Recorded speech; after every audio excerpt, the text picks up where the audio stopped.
This is Sridhar Kadari, senior journalist, managing editor, V Media news. ప్రపంచంలోని ఎన్ని దేశాలు తిరిగారో ఆ దేశాల నుంచి ఎలాంటి స్ఫూర్తి పొందారు అనేది డిఎస్ఆర్ వ్యూస్ అధినేత శేషగిరిరావు గారు. ఇప్పుడు ఆయన మాటల్లో విందాం.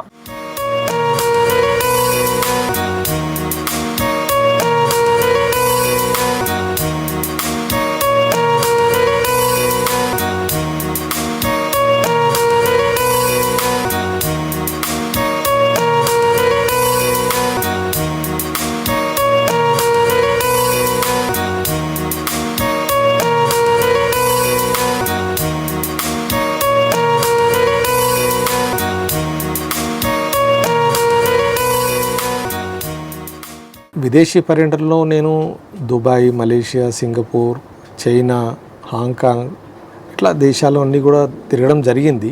నాకు వాళ్ళ ఒక టైం పంక్చువాలిటీ నాకు చాలా నచ్చింది. వాళ్ళ సమయపాలన, ఒక సిస్టమేటిక్ ఆఫ్ టైమింగ్స్, వాళ్ళు వర్క్ చేసే టైమింగ్ అనుకోండి, వాళ్ళు రిలాక్సేషన్ అంటే ప్రతిది కూడా టైం పంక్చువాలిటీ.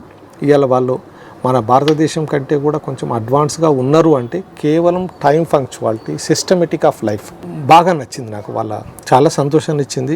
ముందు కూడా ఇంకా తిరగాల్సినవి ఉన్నాయి, ఇంకా తెలుసుకోవాల్సింది చాలా ఉంది.